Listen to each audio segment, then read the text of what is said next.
My name is Joel Jassu.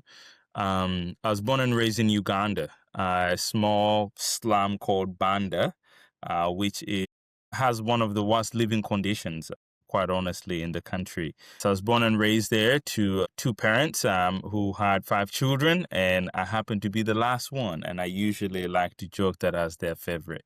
And so my siblings don't want to hear that. Unfortunately, in 2005, my father passed away, and that completely shifted the trajectory of our lives. Yeah, life just became extremely, extremely difficult because dad was the main breadwinner. I'll say that those experiences really shaped who I am today, and they taught me how to be grateful. They taught me what it means to go through difficult circumstances and still love on people and still be generous and all that good stuff. I ended up at the University of Memphis through a series of really a miracle, I would say, because I had a family that had essentially taken me in after my father had passed away. And their child, who at the time in 2012 was 6 years old, had been diagnosed with a very critical brain tumor. And about 3 weeks before he could die, we had a scholarship. The family had a scholarship from Labona Hospital in Memphis, Tennessee. So here is where Memphis comes into the picture. Okay. The doctor called Dr. Boop, heard about the story of this young boy who was about to die from this very complicated brain tumor.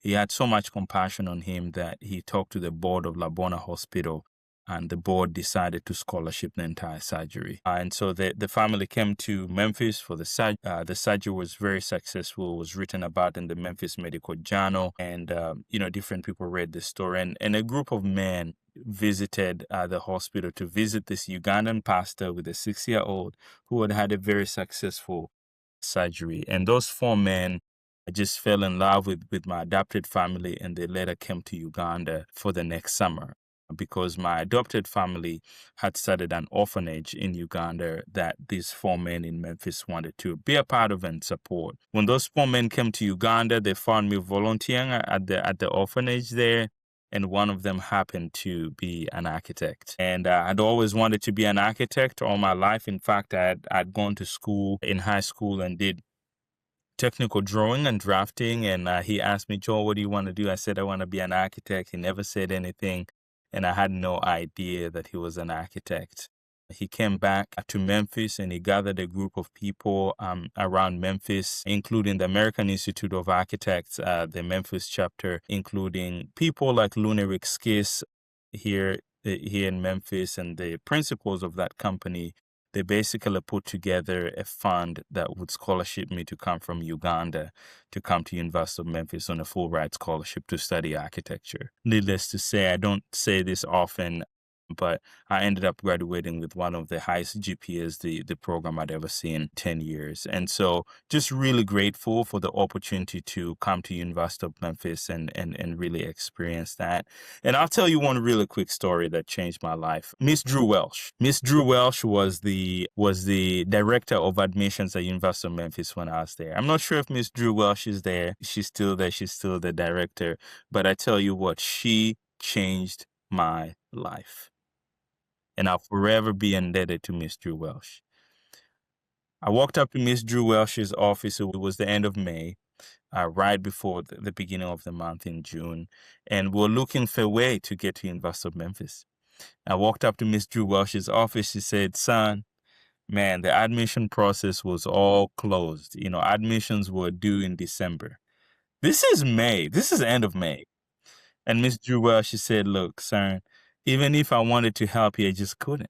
That evening, I went back, and when I got to my host family, we received a phone call. And somehow we had left our phone number with Miss Drew Welsh.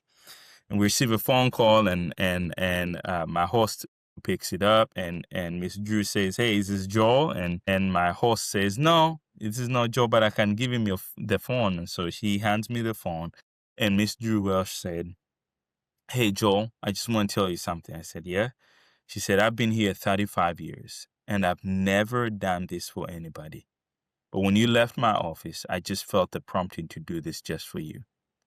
She said, go ahead, send in your application, and we'll admit you for the fall. And Miss Drew Welsh changed my life. She gave me a chance. She allowed me into that university, and I'll forever, forever be indebted to Miss Drew Welsh. In fact, on my graduation day, when my family from Uganda came, they had a chance to meet Miss Drew Welsh and say thank you. Miss Drew Welsh had no idea what her faithfulness would do to many people around the world, including people in my family and kids in Uganda and the school that I'm building right now there. So